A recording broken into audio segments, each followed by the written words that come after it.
Hello everyone. I see we have quite some number here.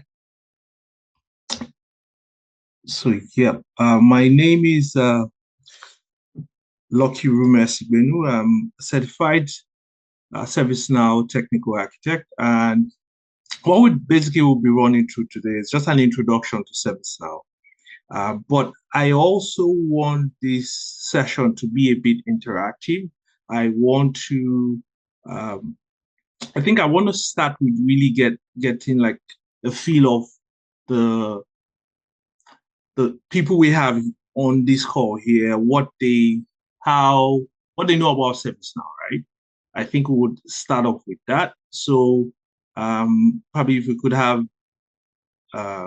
could drop a chat, just drop a chat, you could help out. Just see if you could just what I want to start off with is basically asking of those I've heard of, if you've heard of, if you've worked with ServiceNow in the past, like you've interacted with ServiceNow in the course of your work, if you could just drop a chat, just yes, no, just so I could get a really get a feel of the audience we have here, if you don't mind. Okay, I can start. Right. So back in Nigeria, I used ServiceNow in my previous employment, and basically we use it to manage our vendors, right? Awesome. Just impute to if it's before you start working with any vendor, it has to go through ServiceNow. You impute all the information there, the payments and all of that. So the vendor will have a unique number and all. So that's that. So right now, where I work, I use ServiceNow, but I use it to manage signing process in my place. So but Okay. there's something they call authority for closure. I work in a place that we have different retail stores. So if I want to close a particular retail store, it has to go through sign off, signature, everybody has to be aware, just proper documentation, and also for sign off of expenditure. That's how I use ServiceNow. Yeah. Awesome. Awesome. Do we have any other person that want to share? You could just drop a chat in the drop a message on the chat if you hear of ServiceNow, if you've not interacted, fine. If you hear about ServiceNow for the first time, that's also. Um, I just want to get a feel, right? Do we have anyone? There's no chat, there's no comment for now. I'm Okay, no sure. comment. Okay, Yeah. okay, cool. All That's right. fine. It's okay. So today, what at the end of today, what I want to achieve with this on in this session is really to give the audience here an introduction into to ServiceNow, what ServiceNow is, um, an idea of the kind of enterprise and companies that actually use ServiceNow, why they use ServiceNow, and what a career in ServiceNow looks like, and what in terms of um, availability, what demand is for ServiceNow. And also, I would also talk about what the salary is like, what the salary scale is like in North America. If you have those are joining from outside North America, yeah, maybe just use this as a benchmark. But usually, North America actually leads the lead in terms of salary scale as compared to Europe and other parts of the world. So yeah, but we really streamline this for North America. So that's it for that. So yeah, but any do you have any comments, Dolapo, before I continue? All right. The chat was initially disabled, but I've enabled it now. Somebody Okay, wrote that. Yeah. So I've okay, enabled. So I guess that people can now comment. Yeah. okay, awesome. All right. So what we basically like I said, what we'll be doing today is just an introduction to ServiceNow, right? Now, ServiceNow and the core of ServiceNow is it's a cloud-based platform, but it's also a platform of platform, right? It's used to automate the IT service management and also other enterprise workflows. So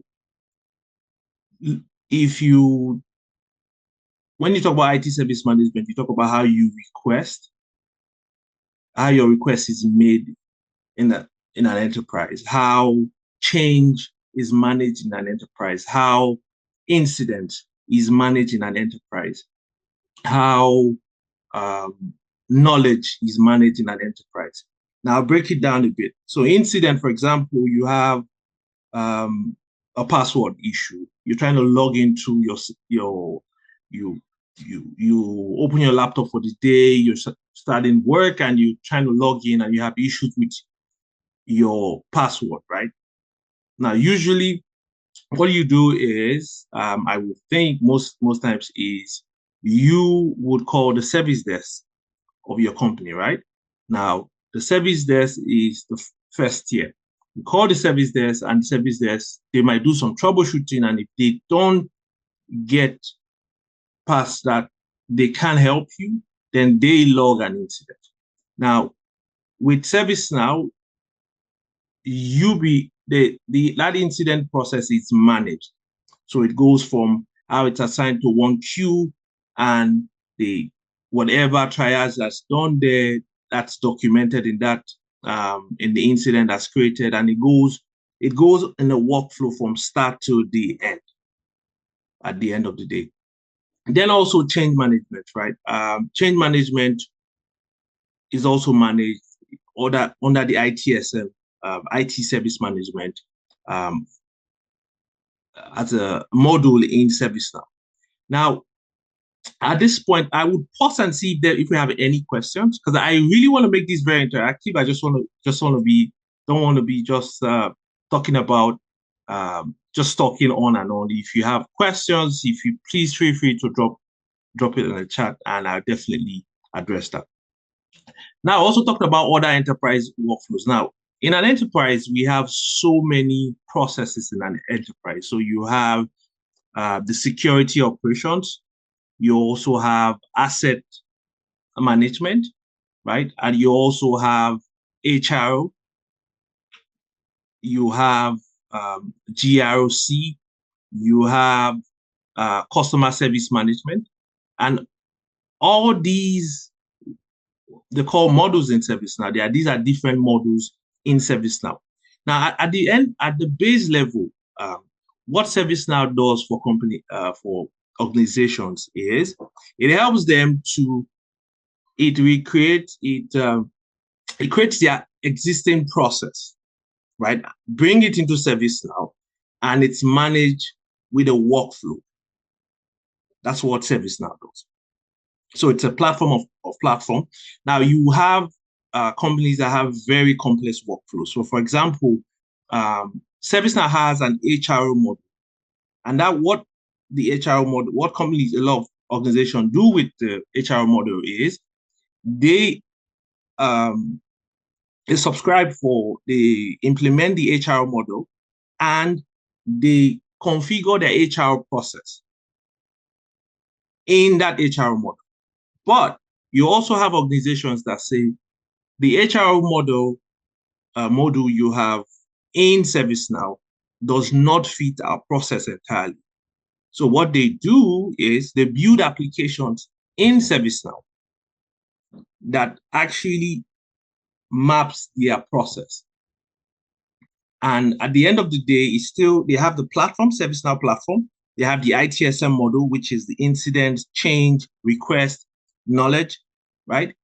And they've built their own separate HR model to take advantage of these other ITSM models, the components of the ITSM model in ServiceNow. So if I come back again, what I said earlier, which is ServiceNow is a platform of platform. So even if you don't want to implement all the models, you implement the base model, which is the ITSM model, you could build your whatever processes you want to build in ServiceNow, you could build that in ServiceNow. That's what ServiceNow is looking at from on the base level. Next, we'll talk about some of the roles and responsibility in terms of a career in ServiceNow. Now, usually you start from the administrator. Now, the administrator the administrator is very knowledgeable about the platform, but they manage configurations in the platform. So Sorry. So in terms of managing the database in ServiceNow, the users, the just database in general, an administrator usually will do this. That's the job of the administrator. So the administrator need to be knowledgeable about the platform. They need to be knowledgeable about the base tables. They need to be knowledgeable about how workflows are designed. They need to be knowledgeable about just the configurations in ServiceNow, which is how ServiceNow is built, how the models are, how it comes out of the box in ServiceNow, right? Then you have a developer. Now, a developer, it's a step ahead of an administrator. A developer will build and customize application. So now, earlier I talked about how some organizations would not just implement the models you have in ServiceNow. They would, if they have ServiceNow, they have ServiceNow, they have the base,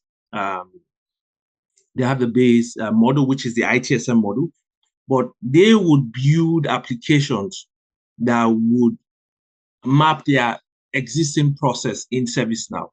And that's where a developer comes in. Now, a developer needs to be knowledgeable a lot about JavaScript because that's the main programming, the language used for customizing in ServiceNow. Now, JavaScript is very, very key. Then also for the UI part of ServiceNow, which is the portal, then you need CSS, HTML, and also some advanced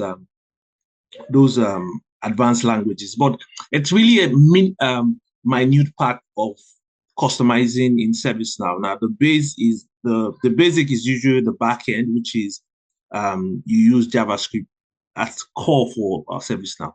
Then you also have the architect. The architect, they design solutions, right? They design efficient solutions, how ServiceNow interact with other systems.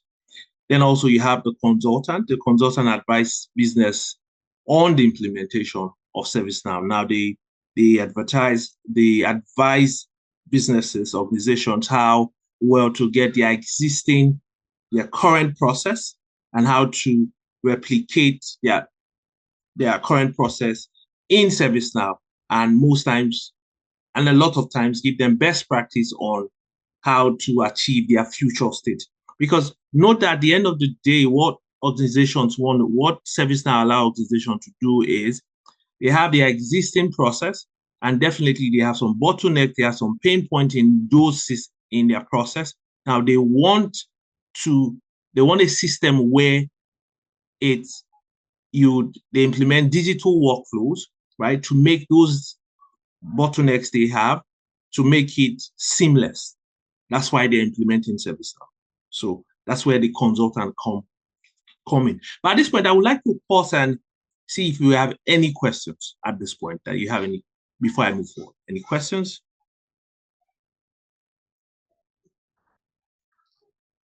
Hi, Lucky. So let me Hi. just reconfirm. I don't know. Let me just see if anybody's answer is raised up. Yeah.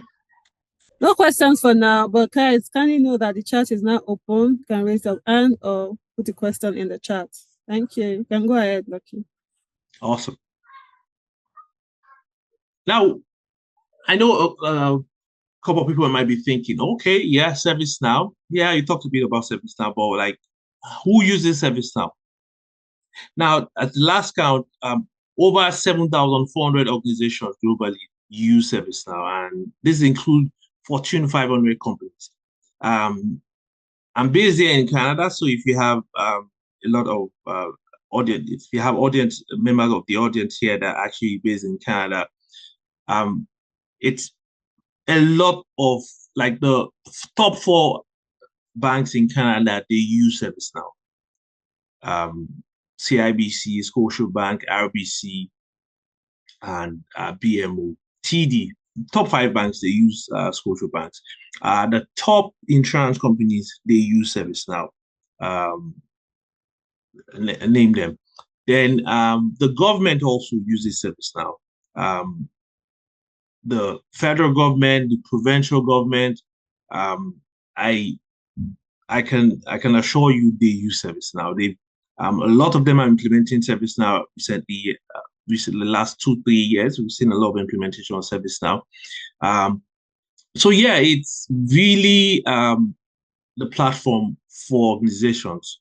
And ServiceNow serve both in, as I said, cuts across industries, finance, healthcare, manufacturing, just name it. Lots of companies use ServiceNow.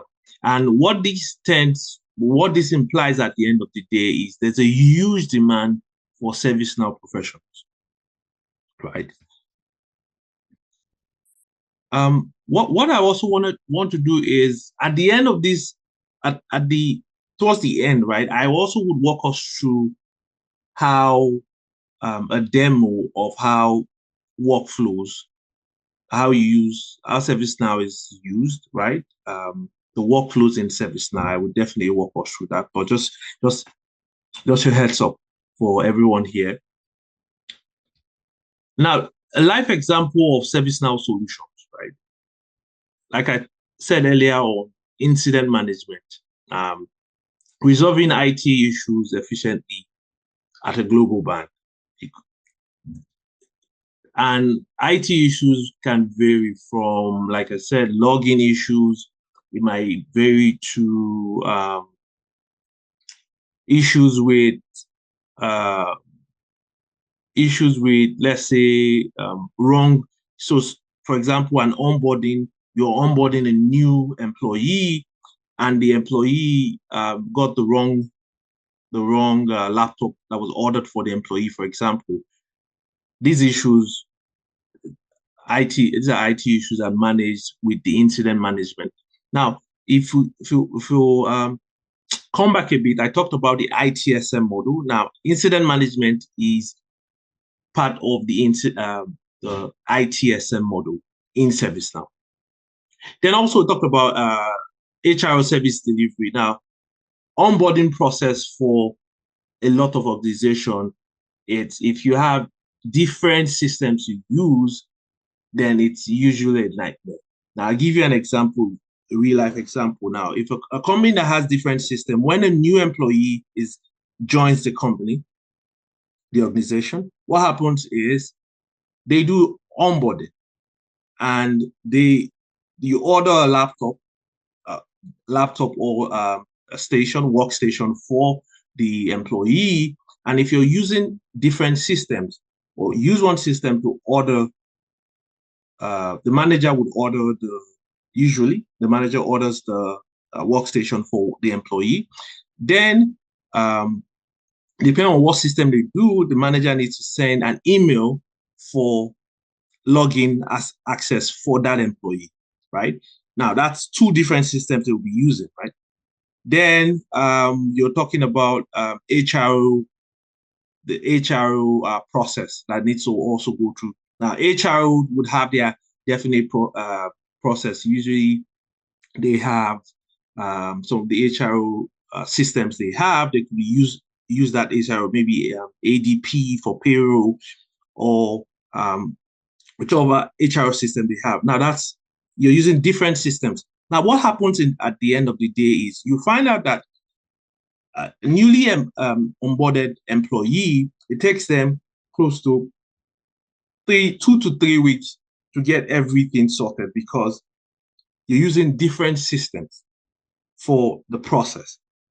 But in a case where an organization is using ServiceNow, for example, that they have ServiceNow, is you could have that entire HRO, the onboarding process in an order guide, we call it order guide, where you start off when the first process starts, and when it stops and it completes, the next process is triggered. And along this process, you could put checks and balances, you could put approvals along this process to really capture, to make sure to meet uh, audit, so you know the right process is being followed, right? So for the audit process, put approvals there. So for example, I start off with the manager, right? So the manager orders a workstation for the new onboarded employee, and it goes to probably the manager's manager for approval. Now, an approval is sent via email, and on that email, the manager's manager, all they need to do is approve, click on approve, automatically that process gets approved and gets sent to the procurement team, for example. So the procurement team